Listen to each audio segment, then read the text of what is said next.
Sir, we talked about the parents' role, and it's such a great thing you're doing by involving them so much about it. So when it comes to players, now the kids, the youth who are joining cycling, whether it is 8 years old, 10 years old, the important you give on the fitness aspect, cycling, it is a physical sport also. I mean, so what is the importance? What is that you tell the parents or the kids about the fitness or even the nutrition for that matter? What is the emphasis that you give on that? Yeah. So we have to understand one thing when we are dealing with kids, that you have to teach them. The major drawback or the major problem that we face with kids nowadays is the cell phone. So the first thing what we try to do is we try to tell the child, the cell phone is a very important thing. It can be good, it can be bad also. I give this example always. It's like a kitchen knife. If you don't have a kitchen knife, you cannot cut your vegetables. Yeah, you probably will not be able to prepare food if you don't have a kitchen knife. At the same time, that particular knife, if you don't use it the right way, it can cut your finger off. So it has two purposes. It can be good and it can be bad. And the good and bad depends on how you use it. Your cell phone is the same. You have good and you have bad in that. If you don't use it the right way, it can harm you more than it can teach you. So that is the first thing we try to get that phone away, because most of the complaints that come from the parents are children take the phone, they don't give it back for 2 and 3 hours, and then they become very agitative and they become very aggressive when the phone is taken away. So we started directing or trying to work in these areas, because if you don't set it right here, they are not going to even come to the ground. So we started talking to kids, telling them, this, and we also tell the kids, you have to learn to respect your parents. I always tell my children, you people are so blessed and lucky that your parents are coming with you every day. I was in the sport for so many years, my parents did not see a single event of mine, although they were nationals in Hyderabad. So I always tell them the positive points what their parents are doing for them. And it invariably, I get feedbacks with parents coming and telling me, sir, it's the first time my child came and thanked me for what I done. It's a very small thing, but there is a change, there's something working in the mind. So you first have to work on the child's mind before you get into his physical activity. If he's not prepared in the mind to do something, you can do it, he's never going to happen. There's a saying, you can take a horse to the stream, you can't make it drink. If the child is prepared in his mind that that is what I want, there's nothing that you have to first teach him the dangers of that and the good of this. So that is what we are doing. We are not only focusing just on fitness, we are focusing on overall development and what is causing them to stay away from the ground. One, if you are watching TV till late in the night, you're obviously not going to get up in the morning. Then we tell the children, don't come and tell me that my mother did not wake me up, my father did not wake me up. They are not going to become cyclists. You are going to become the sportsman. You wake them up. You get up, use your cell phone for a good purpose. Set the alarm, get up, wake them up, bring them to the ground. That is what I expect from you. And it's been working. Now, from the fitness aspect, fitness is definitely a very important aspect for anyone. So, you have to understand that sometimes a child will not want to do something. Like if you ask them to jog, they will maybe not all, some children will very reluctantly do it. Yet if you ask them to play a game, they'll do much more than that jogging they'll do in the game, not realizing it. So what we do, we focus on fitness with variation. If you make them do the same thing every day, be sure in a matter of few days they are going to be bored. So we have a very, very vast variation in our training. We have different exercises, we have different skills, we have different games, and every day is a different thing for them. So they are looking forward. They are looking forward for something new. And you won't realize, jogging after 5 minutes they give up. 45 minutes down the line, time to go to school, they are requesting you 5 minutes more, sir, 10 minutes more, sir. So coaching is all about getting them to do what they like in the process of making them fit. So jogging, I tell them to at least 2 rounds of jogging, because once you get onto the cycle, especially this cold weather, the wind is a little bit much, and your upper body does not get warmed up as fast as it does in jogging. So it's better you do 2 rounds of jogging. You just get the body activated, get your blood pressure, up, and get your body temperature up. Then you do a proper warm up on the cycle. So what I noticed is when you explain to children, they understand. Earlier the seniors, when I say seniors, they are just 13, 14, but they've been coming for maybe more than a year. So they thought this is only for kids. Why should I do it? But when I explained to them, they thought like it's a kind of a insult. Sir is asking me also to join them. So then I noticed that. I said, no, it has to, they have to understand. So one day I explained to them why we are doing this. We are not doing it just for punishment, or we are not doing it just because we want to force you to do. This is why we are doing it. Today, you don't have to ask anyone. They all line up. So it's very small changes that you need to make. I always do this. When something is not working right, I realize that there's something that has to be changed. And sometimes maybe the first change will not work. You make another change, and be sure in the next 1 or 2 changes, the change is going to happen. And that's what I think I've been successful in molding. And we have brought kids back from, I would say, uh, totally going off the wrong way. I would love to mention this. In my colony, we have a kind of a group of kids. Most of their parents are housemaids and watchmen, and they have all been going the wrong way. They idolize the older group of theirs, in which they started getting hooked on to smoking cigarettes. And I used to see these kids, looking at those guys as heroes. And then I told myself, whose fault is it? It's our fault. Do these kids know what a ground is? So, one day I seen these kids, and these kids literally used to follow they move in groups. So I seen we have many kids on the ground. They were there today also. So I stopped this group and I said, do you know what a gym is? Do you? So they said, most of them said no. I said, come, I'll show you. So I took them, I showed them what the gym is, I showed them what a cycle is. I got them talking into all this, and then I said, are you guys interested? If you ask them immediately, they'll say no. So you have to get them warmed up. And then I said, why don't you come to the ground tomorrow? Come here, I'll take you by car. Now sometimes it's not the ground, it's sitting in the car and coming that excites kids. Various things. So I brought kids. Today, those kids are bringing more of their kids and coming. What I thought is, if I did not make this change, who was responsible? Not them. It was me who was responsible. I seen it happen and didn't turned away. Even in a criminal offense, when you see something and turn away, you are part of it.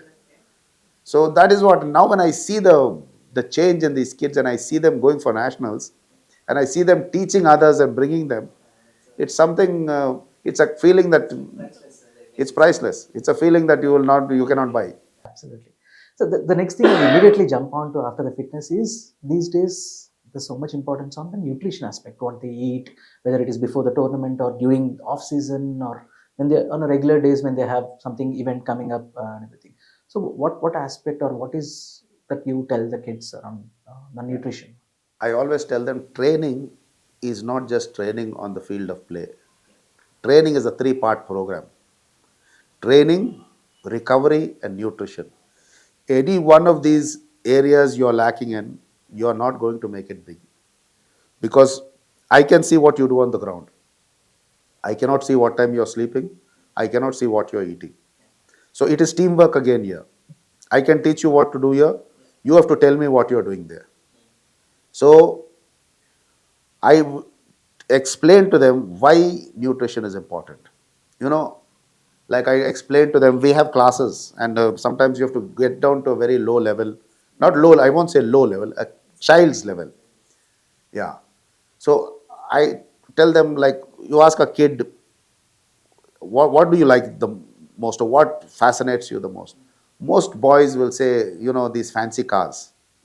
They love high-end cars, and for some reason, I don't know, all boys seem to come up with the same thing. So then I say, what if you have a car like that, and where will you put fuel? So they each one come up with I'll go to the best petrol pump. Some kids come up with, I'll use high octane. They know what they're. So then I said, ask them, will you put kerosene oil in that, or will you put diesel in a petrol vehicle? Kids at that age, they understand. They say no, no. When you ask them why, they say the engine will get damaged. So then I tell them, when you put a Coke or when you put a thumbs up in your body, that's exactly what you're doing to this wonderful machine. This is a marvelous God made machine that you have to take care of, like how you take care of that supercar. You are a superman if you take care of it. So when you explain to them like this, then they get it immediately. So I explain to them, nutrition is not only what you eat, it's when you eat, how much you eat, what kind of a combination you eat it with. Because you have to understand that when you do a intensive workout, it's something called the golden period. You need to put into your body simple protein within a span of 40 minutes. So we call it the golden period. So that is why, it's very important to see. That's why we have a summer camp and we have breakfast there. It's not just to give them a meal, it's to teach them why it's important to eat, what is there in the breakfast, how that breakfast is going to help you. So we teach them, like, why is rest important? While you're resting, all the efforts you put on the field, all the strain that you put to your body, there's a lot of repairs that is going on in your body. There's a lot of repairs, and it goes on only when you're resting. And to speed up that process of repair, you need amino acids, which comes from protein. Now, to get the best out of the protein you eat, you also have to have a combination of fibers. It is when you have fibers and protein that you get the best out of the protein. So you don't expect a kid to know this. You don't expect all parents to know this as well. It's not a subject that everyone should know. So it is our duty to teach them. So this is what I keep teaching them, why it's important, what you should eat, when you should eat. A pre-workout meal. A pre-workout meal is very important. So we explain to them why it's important, why you need to have a pre-workout meal, what is best to eat in a pre-workout meal. You need some fibers, have a banana. So things like this, and they learn. They are very fast learners. Maybe not all of them, maybe some will be a little slower than the other, but it is our duty to teach them. And it makes a difference. I'm telling you, there's a big difference now. I'll give you one example. One day, I got three kids came and they said, "Sir," I said, "Who gave you my reference?" He said, "It's a very strange thing. Yesterday, we had a birthday party in my house, and two little boys came, and when we offered them cake, they refused to eat it. When we offered them Coke, they refused to drink it. And then they said, you know why this is bad? This is where I learnt it." So they said, we just came to see where these kids are learning this. And three more kids joined us. So, the word is going around, and it's something that they need to know. We have this wrong habit in India. We think that eating, we force people to eat. So, koi guest घर को आए, all you keep dumping their plate with rice, and it's not necessary. We don't need that. Sweet. We keep giving people sweet. We don't need processed sugar. It's all bad for the health. How does a kid know that? Because he's seeing us doing it. We are forcing sweet. We are putting the, and then suddenly you tell them it's not good. You have to make a change. So that is what I keep trying to teach the parents. Don't put sugar. Don't, stay away from sugars, processed sugars. You get all the sugar you need in fruits, in natural resources. So these are the things that we try to teach them, why it's good and why, what is good and what is bad. And as I said, training is a three-part program. It is not just one part, it is a three-part program. You have to understand as a coach that you have to give equal importance to all three parts. I think you covered so much, sir. I think this is such a great information for everyone. I think especially the kids and like you said, the parents. I think once you tell them the importance of nutrition to parents, they would want to pass that on to the kids, isn't it? Okay, they might take a little longer to kind of implement this because they're not used to it, but at least they want to start the kid to start as early as possible, isn't it? That's the main thing. So one more thing, sir, these days in all sports we talk about is the mental toughness of a player, of a kid, and from whatever age it starts from, probably not when they are at that 9, 10, they are still developing as a kid into that sport. But once they are into that 14, 15, they are representing state level or 16, that category when they play, the coaches so much talk about the mental toughness of a player, how to handle different situations. What is your take on that, sir? It is very true. As I told you, I gave you my own example. You can have nothing in life, but if you have a strong mind, you can make it big. So it's a proven fact that the mental ability, you have to work on that. Now, all kids, nobody is born to think positively. You have to teach them this. So it is again the duty of elders and the duty of coaches and the duty of parents to teach their children not to. You must remember one thing: negative speaking will always bring negative results. Positive speaking will always bring positive results. You always have to be positive. Even in a negative situation, do not say negative words. Be positive about a negative situation. If you want to see your negative situation become a positive situation, your words can change it. Because your mind reacts to your words. You know, it all starts in the mind. Your thought influences your words. Your words influence your action. Your action influences your character. Your character will influence your attitude. Your attitude will determine your altitude in life. So, the level that you are going to reach starts from a thought in your mind. So, the mind is the most important factor. I would say it's the most important factor. If you have a strong mind, you are the winner. You are a winner before you start. You can be the greatest champion, and if you think you're a loser on the line, you've lost the race already. So never give up. You know, never give up. I can see that on your wall there. That it's so true. It's so true.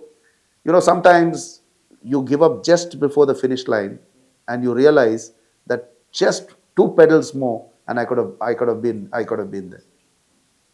So mind is definitely the most important factor, and I think we need to give more emphasis and more focus on mental abilities and mental teaching and psychology.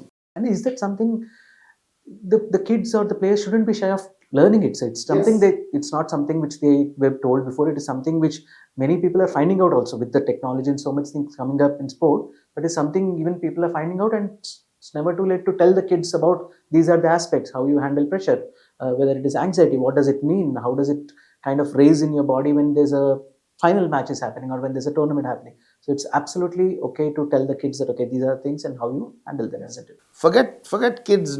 Even no matter what age you are, you should never feel bad about learning something. There's nothing wrong in learning. It's good. Getting back to pressure, yeah. You know, kids, they go to tremendous pressure.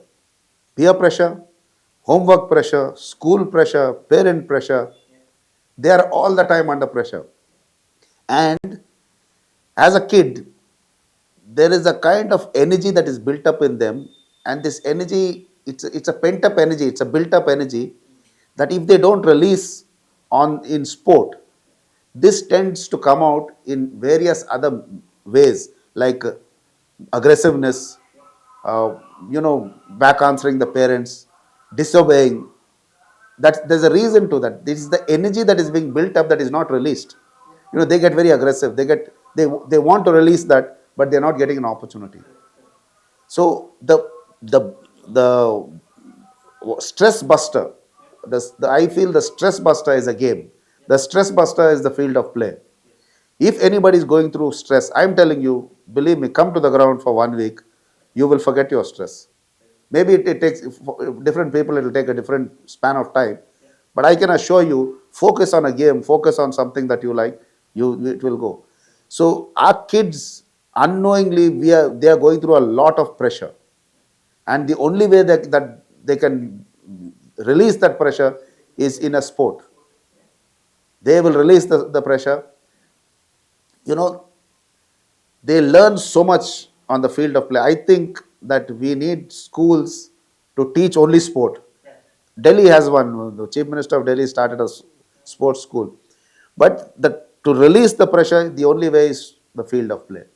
Okay, sir. Also, I mean, nowadays, I mean, there's a myth from the parents' point of view is also about the safety of the sport. How far, whether each sport has different level when it comes to safety. And so, what is the importance of that in cycling, sir? Because I do see sometimes accidents can happen on the track. You have off-track cycling, this mountain cycling. What is the emphasis of safety here?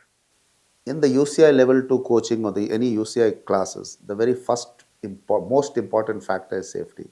That is the first thing they teach you, the safety. As a coach, the first thing we are supposed to do is when you go to the velodrome or go to the field of play, you take a walk around the velodrome, check the safety. That is what we do. We do it even here. I just take a walk around. I'll give you one small example. During the kite season, Shankaratri time, you have a lot of this manja, this, and it's unbreakable, and it keeps coming across the velodrome. That is so dangerous that if it gets across your throat at a high speed, it can cut your throat. So safety is, it's a very, very small thing that you can do to save a big accident. Likewise, safety is it's a very good topic that you spoke about. I see today that there are many children that ride cycles on the road who don't even think of using a helmet or think it's not necessary. Now that is so wrong, because when you're exposed on the traffic, on the road with traffic, safety is the most important thing. So I advise all parents, do not, even if it is 500 meters away from your house, do not allow your child to come on a cycle or on a scooter without a helmet. So yes, we also teach the children about safety. In cycling is even more dangerous. I would say dangerous, even more challenging, I would say, because it involves a man and a machine. Sometimes you forget to tighten a nut, and that can cause an accident, that can cause you to fall off the bike. So we teach them that safety starts from within you. You check your bike, you check your, sometimes a very small thing, your shoelace can cause an accident. If your shoelace is hanging, it gets caught in the pedal and it wraps around the pedal, and then you cannot take it out. So these are very small things. So even that, when I see a child's shoelace open, I not only tell them how to tie it, I tell them, how to tuck it in to see that it doesn't come out again. So these are very small things, but it can prevent a major accident. I've seen accidents like this. There are many things that I learned the hard way. I learned it after something happened. So I do not want it to repeat again. So any coach, I would say that safety, we call off races just because of bad light. We call off races just, the most important factor sometimes in rainy weather, if the track is a little wet, I don't allow them to go onto the track because it becomes slippy. So safety is the most important factor that anyone should look at. However, I also say that you do your part at taking safety. Beyond that, if something happens, it can happen anywhere else. I tell parents that even while crossing the road, something can happen. So that kind of a guarantee nobody has. However, you have to play your part in taking care of the safeties that you need. So once you do all that, then you prevent a big disaster. You prevent a big level of danger. What is that the kids can do, sir? Like you said, they have to do their part when it comes to safety. Is it making sure that they check their cycle? Obviously, the helmet is a must here. So what can they do before they're getting into? So one simple factor, cycling. See, wearing a helmet is good. It's a must. There's also, if your strap of the helmet is loose, it can still be as good as no helmet. If you don't teach your child that it's not only about wearing a helmet with a loose strap, you have to tighten this strap. It has to be firm on your head. Not literally choking you, but not that much that it can come out. Now it's hard, you need to teach them. Now they don't know. They think just putting the helmet on the head, that's what we need. It is when you fall, your helmet should not come off your head. So we teach them. Sometimes I stop a race, put your strap properly. Sometimes, my eyes go all over. I check the shoelaces, I check it's become a force of habit. I can just run through that and my eyes pick up immediately if there's something that is not natural. So sometimes, they have a long shirt or they have something that can get into the chain, or then they have so all these things I just scan, and invariably I find something and then I stop the race. I said, do this first. Another aspect is, when children have a fall, it's a very mild fall. But all children, there's a fear of falling. You have to get them out of that fear. Another thing is, when they fall, they go into a state of shock. Nothing happens to them. Physically, nothing happens. But mentally, they're again coming back to the mental ability. Mentally, their mind tells them that, they're in a state of shock. They can't do anything now. And they just lie still. So we teach them, that's not it. There's nothing wrong with you. Get up. So we make them get up, walk, lift your hand, do something. I always tell them, ensure him that there's nothing serious wrong with him. Even recently in the nationals it happened. I keep telling them, there is nothing wrong with you. You're absolutely fine. Do not let fear come into you. There's nothing wrong. You'll be fine. Just talk to me, Get them out of that fear. And initially, when kids fall, they look around for sympathy. They're looking around for people to come to help them. I tell parents, do not leave them. I will handle that. So I walk up to them. Children are very different with parents. When I go there, I say, stand up, they stand up. Now what happens is, even when they have an accident, they fall, unless they know they are back on the bike. You will see many times that they fall back on the bike and they finish the race. They are bruised and all that. This fear factor is very dangerous. You have to get this. As a sportsman, fear should not be on your list. I have an abbreviation for fear. False evidence appearing real, FEAR. It's there's nothing there. Some people get scared of the dark. Some people get scared of the banking on the track. They think that a cycle can't get up there. It can be used in every sport, sir. Everywhere, everywhere. So if you can have a fear factor of fear of competition. You can do very well in training. The moment you go on the start line and it's a competition, your mind keeps telling you this. There's something to be scared about. Yeah, not only in sport. Yeah, in actual life also. So exams, when people study so well and they know everything. When they go to the examination hall, they become blank because fear has taken over. So you have to have this kind of a faith over fear. So that is it. You have to teach a child that fear is not that we are not supposed to have fear. Fear of what? We are human beings. We are above everything else. We are above all animals. Animals fear us. Every animal fears a human being, even an elephant. If you run, it will chase you. If you stand your ground, the elephant will not attack you. So we are different. We are a different species. We don't know our capabilities. We underestimate ourselves as human beings. And that is why the mind plays games with us. So we have to condition our mind that we are strong. We are the best. There were many years that we thought the Europeans or they are better, the Germans are better than us, the Russians are better. What difference are there? What difference is a German to an Indian? I think Indians are better, more intelligent. You can do things better than them. You physically, maybe they are born physically better than you. You have a choice to develop your physical activity. You have a choice. You can develop your muscles. You have everything to develop and become stronger than them. So we are no less than any other human beings on this planet, and we definitely have the ability to be world champions. We have the ability to be the best in the world, and that is what we will achieve. As I always say, we always ask, what can the sport do for us? What are we doing for the sport? Are we giving back to the sport what we received? If today I am something, that I have something, it's all because of sport. What I am doing to the sport, I feel I still must do much more. People say I'm doing a lot, but I feel I'm not even doing 50% of what I've received from the sport. I believe if every sportsman can contribute or give back to the sport 10% of what they received, we will be the best in the world.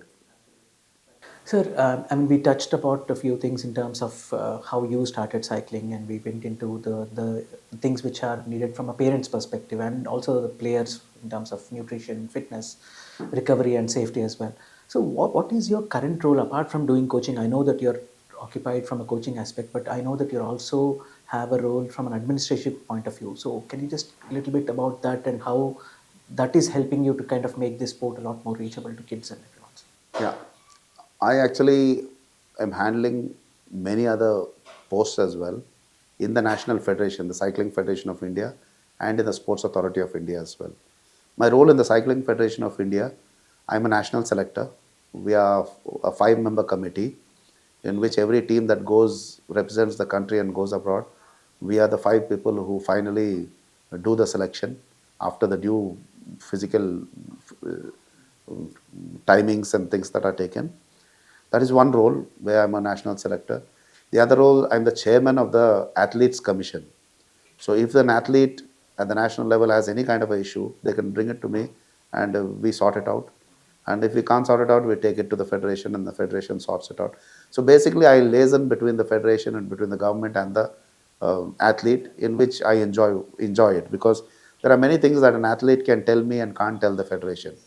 So then I, bring it across, and that is another role that I do. Then I am also on the faculty of teaching. I teach national coaches in the National Institute of Sport. Most of our classes are online. I also teach the commissioners, the CFI commissioners. Commissioners are nothing but referees. In cycling, they are called commissioners. So all the rules and regulations and aspects of how to conduct an event, I'm on the faculty of teaching. I'm also on the technical, the list of technical officials. So I'm in the technical committee as well. In the Sports Authority of India, I'm a TIDC member, Talent Identification Development Committee member. So in this, we reach out to different areas. We go and we just go to remote areas. We go to events where it's being conducted, and we identify talent, and then we bring it to the notice of the Sports Authority of India, and then they are included in the national camp. The NCOE is the National Center of Excellence, and the Khelo India camp. So these we identify talent from various parts of India, and we recommend them to the government, and they are inducted into the camp. And then once they get into the camp, the facilities are very good at the camp. And one example I can give you, the most recent example was we actually there was a two kids from Arunachal Pradesh. They were in a very remote place. We identified them and brought them to my academy and then trained them for a year. And then they performed well. We recommended them to the government. And in a span of 1 year, he is the youth national champion today. He is just 13 years old. His name is Tari Jinjing. He got recognition and admiration from the Arunachal government because he's the first one to win a gold medal or win a medal in cycling. Yeah, so that is another part. And of course, we also, any major decision in the federation, oh, they take our advice and my advice, and like 24th, 25th is the AGM, and we are part of all this. Yeah, so it's a very busy schedule. I do a lot of traveling. I do a lot of reports and things like that. But at the end of the day, I enjoy every bit of it. The thing is, I enjoy every bit of it, and it never seems any kind of a burden to me. It never seems a kind of a stress. Oh, I'm stressed out. Oh, I can wake up in the middle part of the night and do something without stress. And I think I'm stressless because I'm doing something that I enjoy. So I think I hold 4 or 5, I think 5 or 6, I don't know, positions in the National Federation. I'm also part of the State Association. And then we have our own academy that I run. So we are busy all the time. I also wanted to talk a little bit more about your welfare association, Maxwell Trevor Cycling Welfare Association. So, what is that, sir? What is that you have to say about that? Yeah, so the very purpose, I've been trying to develop the sport and in particular focus more on the underprivileged children. I've been doing this for many years, but in the last 4 years or 4 years back, we got together uh, a team of us, and Mr. Pasha is a High Court advocate. I brought him on board, and we, streamlined this and got this registered. And so the main purpose of what we do here is we try to bring awareness of the sport in the masses.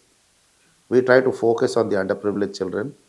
We train all types of children, but we have a special focus on children who can't afford it, or children. So we take care of them. We provide the cycles, the helmets, the shoes, everything to kids like that at the academy. And the means in which we try to make it popular, every year in the month of August, in fact, the committee decided that on my birthday every year that they should have an event. And we've been doing it for the last 4 years. And it's so amazing that we get more than 1,280 children we got last year, kids from, and we do all this absolutely free of cost. Entries are free. We give them snacks free. We provide the cycles. And the response is tremendous. It's been 4 years.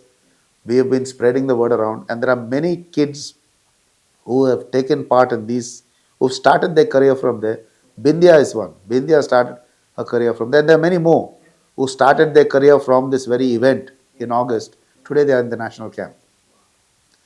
So it's a kind of a way that we try to popularize the game. We try to bring awareness among people. And from there, at the same time, we identify talent and bring them into the. I always say this: the bigger the base, the higher the pyramid. So when you're searching for talent, you have to have a wide range of choice. So having 1,000 children, I still say it's not enough. I always say we should have more children. And the thing is, we cannot handle so many in one day. But the aim is to make this bigger and bigger and search for more and more talent. And the aim of that is this, to l- literally bring awareness, get more people involved in the sport. It's a wonderful sport. Just people need to know about it. Any sport is wonderful for that matter. But I, being a cyclist, I know more about my sport than I know about other sports. So obviously, I try to tell them, this is the benefits, and it's been working. These events are great. We had the Asian Cycling Confederation General Secretary come down as a chief guest uh, 1 year of this, and we have some high profile people like that who come and they see what we are doing, and it's very, at the end of the day, it's the feeling is good, as I said. So that is what we do here, and we managed to develop this to a stage where we have some very scientific equipment with us, which we use in identifying. We can identify talent from the external point of view by seeing them. But there's something that goes on within the body, and we need to know how the heart is functioning and how the inner organs are functioning, for which we have some equipment. We have a watt bike. So we put them to these, it's called a more sports specific test. So you have a general kind of test, and then you have a sports specific test in which it's easier for us to not only identify talent, it's easier for us to identify which event the rider will be good in, either long distance, middle distance, short distance. So it gives us a fair picture, or enough data to identify. Sometimes we have a talented sprinter and we are trying to make him a long distance rider. Sometimes we have a very good long distance rider, we are trying to make him a sprinter. And in the process, we are wasting the talent, we are wasting time, and we are wasting a medal at the nationals and maybe international as well. So this equipment helps us to identify that and put him in the right slot. Wow, that's great, sir. So, also, I mean, now that Kalo India has started in 2018, the government has taken the initiative to kind of bring, or I mean, get together all the sports at a national level and do this, which is happening in separate to the national games which happen. So, how was it, sir, for you? I mean, cycling wise, I mean, you are also part of that organization. So, what do you think the change has been there in the last 5 years or 6 years since it started? The Kalo India project has made a big change for the betterment of sport. As I said, I'm a member of the TIDC, that is part of the Kalo India project.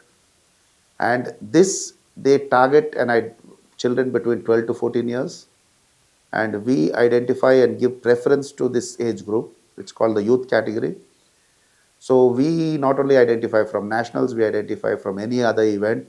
We are given the liberty to just go out and identify. If you see something good, report it. And we've been doing a real good job. I mean, we have 5 members in this committee as well. I'm the only one from South India, and we've been doing a good job, and we've identified some great talent. The very David Beckham, who's won a medal at the international level, ESAW, these were all part of the talent identification scheme of the Kalo India project. So it is a tested and proven scheme that is working. So I think it's a very good move, and yes, we are doing a good job, and the government is also doing a good job in this direction. The federation is doing an excellent job. You know, a federation by itself can do nothing if they don't have your support. I always say they are doing something, you become a feeding unit. And that is what we are doing. We work as a feeding unit. We develop them to a certain stage and then feed them to the camps. So this is what they need. They are an association, they need your support. As much as you need their support, they need your support as well. They make a very good point, sir. I mean, you played the sport at a very highest level, and now you're in the system, which organization which can kind of bring that awareness or add that opportunities to the player. How was that transition, sir? I mean, you think that okay, now that you are in the organization, you are in that specific role, you think that okay, now you know a little bit more that okay, the opportunities, how it happens, it takes time, or to kind of introduce a few things. I mean, what did these roles kind of change you? I think it's a great advantage of being a sportsman and an administrator, being a sportsman and a coach. When I'm officiating or when I'm teaching, I know exactly what is going through the mind of that rider because I was there once. Even in an event, sometimes we are put in a position where it's called judge referee. So we are supposed to see if there's any kind of infringement done by the rider. So if you go by the rule book, then you will be disqualifying riders who don't deserve to be disqualified. But if you come from a cycling background, you know exactly who to disqualify, who not to, because the intent and impact. I always say you have to see the intent of that rider and the impact. If the intention was to do that and it did impact the results and it put somebody out of its original position, then you take action. But if the intention was not there and it did not impact the results, what's the point in taking action? So this, I think this comes when you are a sportsman, you know exactly what, you know how, what is done, you know when the cycle moves out of control, why it actually moved out of control. It was not intentional. You know exactly, because sometimes your opponent, when you come too close, it's a kind of natural reaction where you try to move in the opposite direction. So these things only come when you know, when you've been on that cycle, when you've been in that position. If you were not there, you would never know why that's happening, and you would give a wrong judgment. So I think that is a great advantage for me, because I've been through almost every position. I know exactly every position how they function, and I'm very thankful and grateful to the federation that they use my expertise. They use it in every field. You know, I'm called all over for, right from track identification, track certification to velodrome certification to various other fields I'm used, and I enjoy it, and I really appreciate that they are using my expertise in the right direction. I don't know. Finally, probably, I think, like you said, there's so much more to talk about. What is the advice you want to give the kids? Sir? I know you are in a position to kind of even make those changes from in terms of opportunities and competitions, which can whether you can increase them, which can give that opportunities to the kids. But what is that kids should have to kind of keep that persistence, or once they start this sport, to make it big? Yeah, as I earlier said, the first thing that a kid has to understand is this is a long-term program. He's not going to come into sport and become the national champion 6 months later. So that's the first thing we teach them: patience. You know, sabar ka phal mita hota. So we try to teach them that, you know, that you have to go through this process. Secondly is, kids come up, I don't have time for homework, I don't have. So we teach them everyone have 24 hours. Nobody has 26 hours in a day, nobody has 25 hours. If you want to be something, you have to learn time management. So you have to be able to do that, and you have to be able to do this, which is possible. So what we do is we give examples where students excel in both. And we say, if he can do it or she can do it, you can do it as well. So there is 24 hours is enough, provided you use your time management well. So we try to tell them 2 hours of training, if you stay away from your phone, if you stay, first we try to see what they are wasting time in. And then we tell them that time if you use here, you can become a much better sportsman. And these are very small things, but they actually work. Most of the time we encounter the cell phone. The cell phone issue, parents come up with a cell phone. So we try to deviate them, and that time that they spend with the cell phone, put them on the field of play. And these are the small advices that make a big difference. And you'll realize that once they get involved in the sport totally, then nobody can stop them. Then if you tell them to stay back also, if you tell them take your phone and stay awake till 10 o'clock in the night, they will not do it. So it's not a thing where you have to go on and on again with the child. It's only a brief period. Then you have to keep reminding them. It's just a reminder, like a refresher's course. Once they get it into their system, I always tell them, a sportsman should be different from an ordinary person. A sportsman's life starts where an ordinary person's comfort zone ends. Yeah, absolutely. Yeah. You know, if you want to live in comfort, you want to be comfortable, then don't think of a sportsman. A sportsman's life is not comfortable. But you have to enjoy that discomfort. You know, I enjoy the discomfort. It has to be like a drug. You know, people get hooked on to various unnecessary things. This is the best drug. Get hooked on to enjoying something that is making your muscle pain. Enjoy something that you are doing. So I always say this: where a layman's comfort zone ends, a sportsman's life begins. So I always tell them, you know, if you do something till you're tired, everyone do it. An 80-year-old man will do it, a 100-year-old man will do it. He'll probably walk 10 steps, he's tired, he'll sit down. You can go 10 kilometers, you'll tired. There's nothing, no big deal in that. It is the extra mile. a sportsman's training starts on the extra mile. How much can you do after you're tired? That is what matters. So these are the things we teach them. You have to go the extra mile. What is the extra mile? We teach them what is the extra mile. What is the difference between a layman and you? Why you should eat this and not that? Why you shouldn't eat a burger? Why you shouldn't have a coke? You have to be different.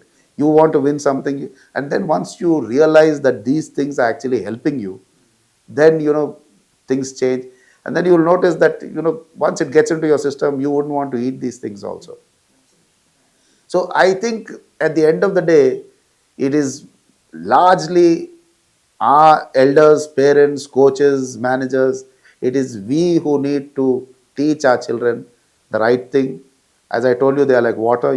They take the shape that they are put in. Let us shape them for a better world. From a cycling perspective, I see there's a huge jump in terms of people taking up cycling, whether it is recreation cycling. Mostly, you can say that after COVID. I mean, you see even many people want to take up cycling. They want to use that for fitness or anything.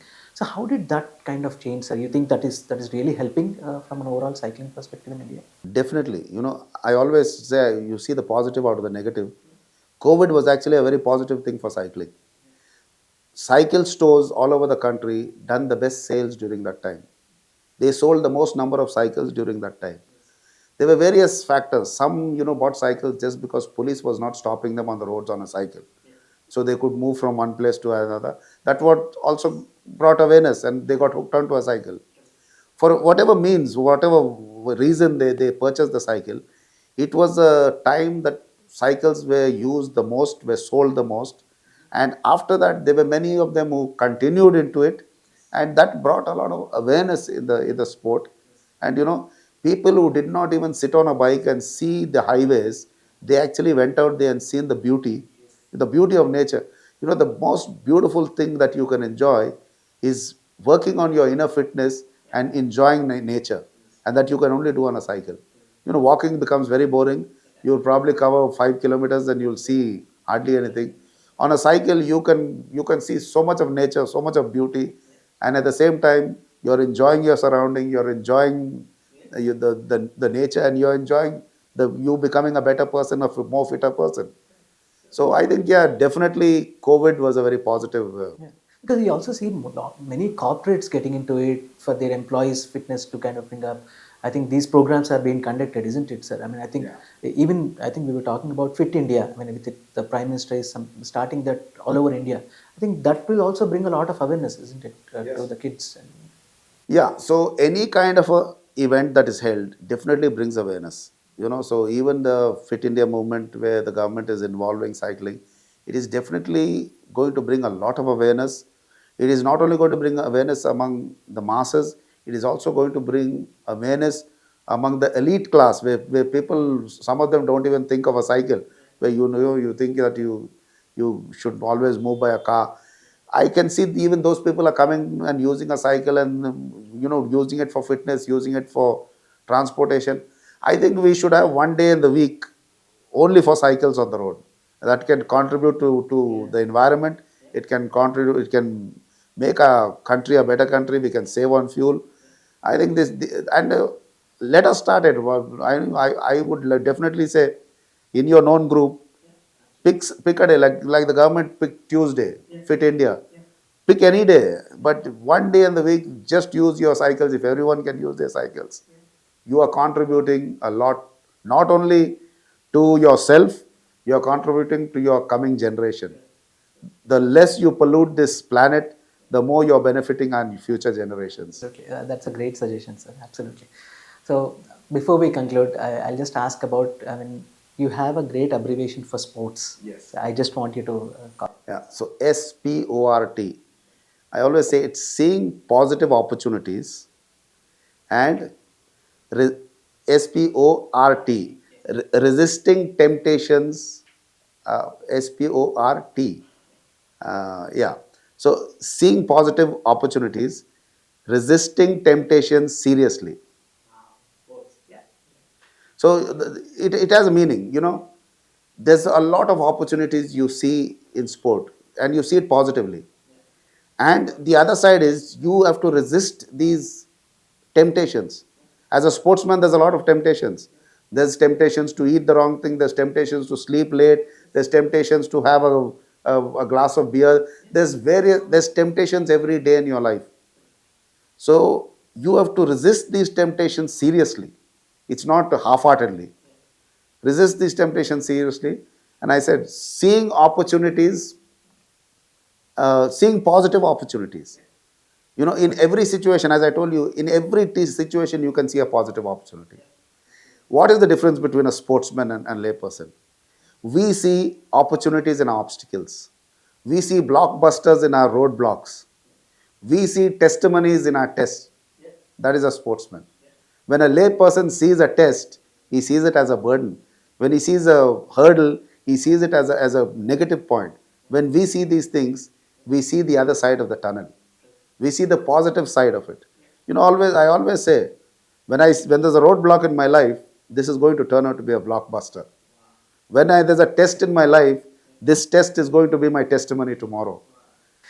That's great, sir. I'm sure in this episode there are so many takeaways. I mean, I think for me personally, and also for whoever is watching it, and I will not specify to a specific sport like cycling, even though we talked so much about it, but for everyone, for parents, for kids, I mean, anyone who wants to take a sport, or even they are not in sports, but there's so many takeaways from this episode. So, Maxwell, sir, I can't thank you enough for you to be coming on Sport is Life. So I'm really, really honored, and thanks to you, sir.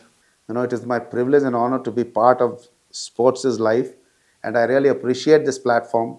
I think we need more and more platforms like this, because more and more people out there need to know what sport is all about. This is not enough. I think we need to do more than this. There's so much more to say, and there's so much more about sport that actually people can benefit out of.